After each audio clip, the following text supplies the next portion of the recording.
வாக்களிப்பு நிலையங்களுக்கு கையடக்க தொலைபேசி எடுத்து செல்ல தடை.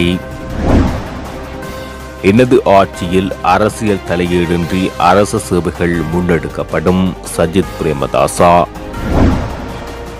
இந்தியாவுடன் இணைந்து முக்கிய தமிழ் பகுதிகளை அபிவிருத்தி செய்யும் ரணில் விக்ரமசிங்க. சஜித் பிரேமதாசாவை ஆதரிக்கும் முடிவின் நிலைப்பாடு வெளியான தமிழரசு கட்சியின் அறிக்கை. மத்திய குழு தீர்மானத்தை நான் ஏற்கவில்லை, பொய்யுரைக்கிறார் சுமந்திரன். ஸ்ரீதரன் பகிரங்கம். தேர்தலை புறக்கணிக்குமாறு பிரச்சார நடவடிக்கையில் ஈடுபட்ட கஜேந்திரன் அணிக்கு புதுக்குடியிருப்பு போலீசார் இடையூறு. பொய்யான வாக்குறுதிகளை வழங்க நான் விரும்பவில்லை, யாழில் நாமல் ராஜபக்ச வெளிப்படை. வெளிநாட்டிலிருந்து 18 லட்சம் பேரை களமிறக்குவாரா அனுரகுமார திசாநாயக்க? ஆசுமாரசிங்க கேள்வி. ஜனாதிபதியிடம் நிதி பெற்றவர்களே சஜித்துக்கு ஆதரவளிக்கும் தமிழரசு கட்சி. வியாழேந்திரன் பகிரங்கம். ஜனாதிபதி தேர்தலின் போது வாக்களிப்பு நிலையங்களுக்கு கையடக்க தொலைபேசிகளை எடுத்து செல்வது முற்றாக தடை செய்யப்பட்டிருப்பதாக தேர்தல்கள் ஆணைக்குழுவின் தலைவர் RML ரத்நாயக்க தெரிவித்துள்ளார். தபால் மூல வாக்களிப்பின் போது குறித்த வாக்குச்சீட்டை படம் எடுத்து சமூக வலைதளங்களில் பதிவு செய்யப்பட்ட நபர் தற்போது கைது செய்யப்பட்டுள்ளதாக தெரிவிக்கப்பட்டுள்ளது. இந்த நிலையில் வாக்களிப்பு நிலையங்களுக்கு கைபேசியை எடுத்து செல்ல ஏற்கனவே இருக்கின்ற தடையை இறுக்கமாக கடைபிடிக்க தீர்மானிக்கப்பட்டிருப்பதாக அவர் தெரிவித்துள்ளார். ஜனாதிபதி தேர்தல் வெற்றியுடன் நாட்டின் அனைத்து துறைகளிலும் அரசியல் தலையீடின்றி சேவைகளை வழங்குவதற்கு நடவடிக்கை எடுக்கப்படும் என ஐக்கிய மக்கள் கூட்டணியின் ஜனாதிபதி வேட்பாளர் சயித் பிரேமதாசா தெரிவித்துள்ளார். சயித் பிரேமதாசா தலைமையில் நேற்று இடம்பெற்ற ஒற்றுமை விளையாட்டு மாநாட்டில் கலந்து கொண்டு உரையாற்றும் போது அவர் இவ்வாறு தெரிவித்தார். இது குறித்து சயித் பிரேமதாசா மேலும் தெரிவிக்கையில், விளையாட்டுத் துறையில் உலகளவில் சாதனை படைத்த பலர் நம் நாட்டில் உள்ளனர். ஆனால் அவர்களுக்கான நல்ல திட்டங்கள் எதுவும் நாட்டில் நடைமுறைப்படுத்தவில்லை. 21ஆம் தேதியின் பின்னர் இந்த நாட்டின் விளையாட்டுத் துறையில் பாரிய மாற்றங்கள் ஏற்படுத்தப்படும். விளையாட்டுத் துறைக்கான தேசிய கொள்கை திட்டம் ஒன்றை உருவாக்குவோம். ஆட்சிக்கு வந்து மிகவும் குறுகிய காலத்துக்குள்ளேயே நாம் அதனை நடைமுறைப்படுத்துவோம். பாடசாலை வலய மட்டத்தில், மாகாண மட்டத்தில், தேசிய சர்வதேச மட்டத்தில் விளையாட்டுத் துறையில் உள்ள திறமைசாலிகளுக்கு சந்தர்ப்பம் வழங்கப்படும். அது மாத்திரமல்ல, தேசிய விளையாட்டு நிதியம் ஒன்று ஸ்தாபிக்கப்படும் என சயித் பிரேமதாசா தெரிவித்துள்ளார். திருகோணமலை பிரதேசத்தை இந்தியாவுடன் இணைந்து பரந்த அபிவிருத்தி பிரதேசமாக மாற்ற உள்ளதாக ஜனாதிபதி ரணில் விக்ரமசிங்க தெரிவித்துள்ளார். அம்பாறை சாய்ந்தமருதில் இடம்பெற்ற பிரச்சார கூட்டத்தில் கலந்து கொண்டு உரையாற்றும் போது அவர் இவ்வாறு தெரிவித்தார். இலங்கைக்கு வருகின்ற சுற்றுலா பயணிகளின் எண்ணிக்கையை 25 லட்சத்துக்கும் 50 லட்சமாக மாற்ற உள்ளோம். அவர்களிடமிருந்து நாளொன்றுக்கு $4000 அறவிடுவோம். பருத்தித்துறை தொடக்கம் பானம வரையான பிரதேசத்தை பாரிய சுற்றுலா தலமாக மாற்றுவோம். அத்துடன் 3 விமான நிலையங்களை அபிவிருத்தி செய்ய உள்ளோம். மேலும் அம்பாறை பிரதேசத்தில் ஒரு முதலீட்டு வலயத்தை உருவாக்க உள்ளோம். இந்தியாவுடன் இணைந்து திருகோணமலை பிரதேசத்தை முன்னேற்றுவோம் என குறிப்பிட்டுள்ளார். ஜனாதிபதி தேர்தலில் ஐக்கிய மக்கள் சக்தியின் வேட்பாளர் சயித் பிரேமதாசாவை ஆதரிப்பது தொடர்பான இலங்கை தமிழரசு கட்சியின் தீர்மானத்தில் எவ்வித மாற்றமும் இல்லை என கட்சியின் பொதுச் செயலாளர் வைத்தியர் ப. சத்தியலிங்கம் தெரிவித்துள்ளார். இவரால் நேற்றைய தினம் வெளியிடப்பட்ட அறிக்கையில் இந்த விடயம் தெரிவிக்கப்பட்டுள்ளது. வவுனியாவில் எடுக்கப்பட்ட ஜனாதிபதி தேர்தல் தொடர்பான கட்சியின் தீர்மானத்தை நடைமுறைப்படுத்துவது தொடர்பாக தீர்மானிக்கப்பட்டுள்ளது என இதன்போது குறிப்பிடப்பட்டுள்ளது. அத்துடன் சஜித் பிரேமதாசாவின் தேர்தல் விஞ்ஞாபனத்தில் குறிப்பிடப்பட்ட தமிழ் மக்களின் அரசியல் அபிலாசைகளை காலதாமதமின்றி நடைமுறைப்படுத்துவதற்கான ஒழுங்குகள் குறித்து அவருடன் பேசி தீர்மானிப்பது தொடர்பாகவும் முடிவு எடுக்கப்பட்டது என சுட்டிக்காட்டியுள்ளார். மேலும் எதிர்வரும் 16ஆம் தேதி மீண்டும் கூடும் தேர்தல் தொடர்பான குழு மேற்படி விடயங்கள் குறித்து முன்னேற்ற மீளாய்வை செய்து அது பற்றி மக்களுக்கு அறிவிக்கும் என ப. சத்தியலிங்கம் வெளியிட்டுள்ள அறிக்கையில் குறிப்பிட்டுள்ளார். செப்டம்பர் 1ஆம் தேதி நடைபெற்ற இலங்கை தமிழரசு கட்சியின் மத்திய செயற்குழு கூட்டத்தில் மேற்கொள்ளப்பட்ட ஜனாதிபதி வேட்பாளர் சயித் பிரேமதாசாவை ஆதரிப்பது என்ற தீர்மானத்தை நான் ஏற்றுக்கொண்டதாக சுமந்திரன் தெரிவித்த கருத்து உண்மைக்கு புறம்பானது என பாராளுமன்ற உறுப்பினர் சிவஞானம் ஸ்ரீதரன் தெரிவித்துள்ளார். ஊடகங்களுக்கு கருத்து தெரிவிக்கும் போது அவர் இதனை தெரிவித்துள்ளார். ஜனாதிபதி தேர்தல் தொடர்பில் கட்சிக்கும் 4 மத்திய செயற்குழு கூட்டங்களில் ஆராயப்பட்ட போதும் இணைந்த வடகிழக்கில் உள்ள சுயநிர்ணய உரிமையுடன் கூடிய சுயாட்சி தீர்வை தென்னிலங்கை வேட்பாளர்கள் முன்வைத்தால் மட்டுமே அவர்களை ஆதரிப்பது குறித்து பரிசீலிக்கலாம் என்ற எனது நிலைப்பாட்டை அனைத்து கூட்டங்களிலும் நான் உறுதியாக வெளிப்படுத்தினேன். அதன் அடிப்படையில் ஆகஸ்ட் 18ஆம் தேதி இடம்பெற்ற கூட்டத்தில் தென்னிலங்கையின் பிரதான வேட்பாளர்களது தேர்தல் விஞ்ஞாபனங்களை ஆராய்ந்து மத்திய செயற்குழுவுக்கான சிபாரிசினை முன்வைப்பதற்காக 6 பேர் கொண்ட குழு நியமிக்கப்பட்டது. ஆனால் அந்த குழு இணைய வழியில் கூட ஒரு தடவையேனும் கலந்துரையாடாத நிலையில் கடந்த 1ஆம் தேதி சையத் பிரேமதாசவுக்கு ஆதரவளிக்கும் தீர்மானம் அவசரமாக மத்திய குழுவில் மேற்கொள்ளப்பட்டது.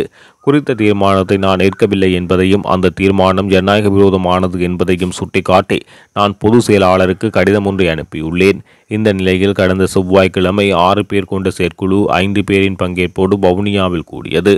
இதன் போதும் நான் தமிழ் பொது வேட்பாளரை ஆதரிப்பது என்ற எனது நிலைப்பாட்டிலிருந்து பின்வாங்கப் போவதில்லை என மிக தெளிவாக கூறியிருந்தேன்.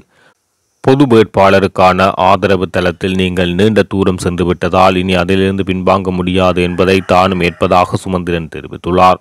அதேவேளை மத்திய குழு தீர்மானம் தொடர்பிலான எதிர்மனோ நிலையினை நானும் மாவை சேனாதிராஜா மற்றும் CVK சிவஞானம் ஆகியோரும் வெளிப்படுத்தியதோடு கட்சி தலைவரும் சிரேஷ்ட உப தலைவரும் இணைந்து எமது மக்களுக்கான தெளிவூட்டல் அறிக்கை ஒன்று எதிர்வரும் வாரம் வெளியிட வேண்டும் என தீர்மானிக்கப்பட்டுள்ளது.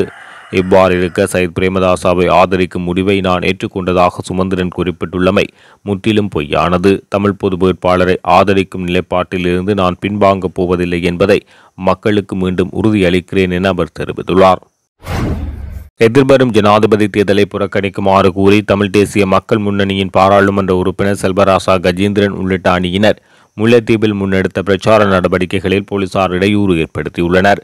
அந்த வகையில் நேற்று மதியம் புதுக்குடியிருப்பு நகர் பகுதியில் உள்ள வர்த்தக நிலையங்களில் துண்டு பிரசுரங்களை விநியோகம் செய்து பிரச்சார நடவடிக்கையில் ஈடுபட்ட போது குறித்த பகுதிக்கு வந்த புதுக்குடியிருப்பு போலீஸ் நிலைய பொறுப்பதிகாரி உள்ளிட்ட குழுவினர் பாராளுமன்ற உறுப்பினர் உள்ளிட்ட சிலரை இடைமறைத்து அவர்களிடம் இந்த துண்டு பிரசுரத்தை பெற்று அதில் உள்ள விடயங்கள் தொடர்பில் கேட்டபோது 2 தரப்பினருக்கும் இடையில் முருக நிலை ஏற்பட்டது. அதன் பின்னர் புதுக்குடியிருப்பு போலீசாரால் முல்லைத்தீவு மாவட்ட தேர்தல் ஆணைய அலுவலகத்துக்கு அறிவிக்கப்பட்டு அவர்கள் அந்த இடத்துக்கு வருகை தந்து குறித்த துண்டு பிரசுரத்தை பார்வையிட்டுள்ளனர். இதன்போது தேர்தல் செலவினங்களை மதிப்பிடுவதற்காக துண்டு பிரசுரங்களில் அச்சகத்தின் பேர் கட்டாயம் அச்சிடப்பட வேண்டும் எனவும் அவ்வாறு அச்சக பெயருடன் கூடிய துண்டு பிரசுரங்கள் விநியோகிக்குமாறு கூறி அவர்கள் வசமிருந்த ஒரு தொகை துண்டு பிரசுரங்களை போலீசார் கையகப்படுத்தி சென்றுள்ளனர். ஜனாதிபதி ரணில் விக்ரமசிங்கவின் அணி கப்பல்களை கொள்ளையிடுவதற்கே பொருத்தமானது என தேசிய மக்கள் சக்தியின் தலைவர் அனுரகுமார திசாநாயக்க தெரிவித்துள்ளார். தன்னிடம் சிறந்த அணி இருப்பதாக ரணில் விக்ரமசிங்க தேர்தல் பிரச்சார மேடைகளில் பேசி வருவதாக அவர் சுட்டிக்காட்டியுள்ளார்.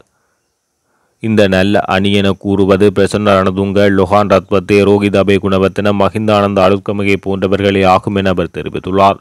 இந்த கும்பல் கப்பல்களை கொள்ளையிட சோமாலியாவுக்கு அனுப்பி வைக்கவே பொருத்தமானவர்கள் என அனுரகுமார திசாநாயக்க தெரிவித்துள்ளார். தேர்தல் பிரச்சார கூட்டம் ஒன்றில் அனுரகுமார திசாநாயக்க இந்த விடயத்தை வெளிப்படுத்தியுள்ளார்.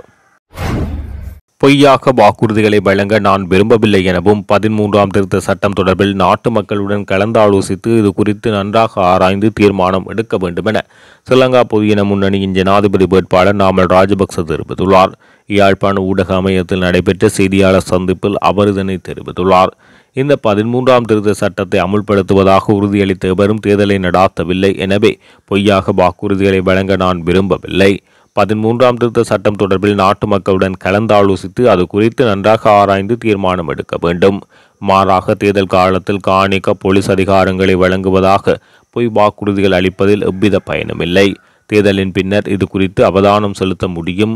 நான் நிச்சயமாக தமிழ் மொழியையும் தமிழ் கலாச்சாரத்தையும் பாதுகாப்பேன். தெற்கில் பிள்ளைகளுக்கு கிடைக்கக்கூடிய அனைத்து நலன்களையும் நான் வடக்கு கிழக்கு பிள்ளைகளுக்கும் கிடைக்கச் செய்வேன். வடக்கு கிழக்கு மக்களுக்கு அரசு சேவை உள்ளிட்ட சேவைகளை ஏனைய மாகாணங்களைப் போன்று யாழ்ப்பாணத்தின் அபிவிருத்தியை ஏற்படுத்த வேண்டும் என கருதுகிறேன் என தெரிவித்துள்ளார். அனுரகுமாரவுக்கு வாக்களிப்பதற்காக வெளிநாடுகளில் இருந்து 15 லட்சம் பேர் வரை இருப்பதாக தெரிவித்தனர். ஆனால் இதுவரை எத்தனை பேர் வந்துள்ளார்கள் என முன்னாள் பாராளுமன்ற உறுப்பினர் ஆசும் மானசிங்க கேள்வி எழுப்பியுள்ளார். ஐக்கிய தேசிய கட்சியின் தலைமையகத்தில் நேற்றைய தினம் இடம்பெற்ற ஊடக சந்திப்பில் அவர் இதனை தெரிவித்துள்ளார். தேர்தல் சூடுபிடித்துள்ள நிலையில் அனுரகுமார திசாநாயக்க, சையத் பிரேமதாசா முன்னர் இருந்ததை விட பின்தள்ளப்பட்டு தோல்வியின் விளிம்புக்கு சென்றுள்ளனர். இவர்கள் தேர்தல் பிரச்சார கூட்டங்களில் சேறு பூசும் பிரச்சாரமே செய்கிறார்கள். நாட்டை பொறுப்பேற்று எவ்வாறு முன்னேற்றுவது என்ற திட்டங்கள் எதுவும் இவர்களிடமில்லை. நிவாரணம் வழங்கும் திட்டமே இவர்களிடம் இருக்கின்றன. அதனையே இவர்கள் தெரிவித்து வருகின்றனர். இவர்களில் இந்த போலி பிரச்சாரம் தற்போது அம்பலமாக இருப்பதால் இவர்களுக்கான மக்கள் ஆதரவு குறைந்து வருகிறது.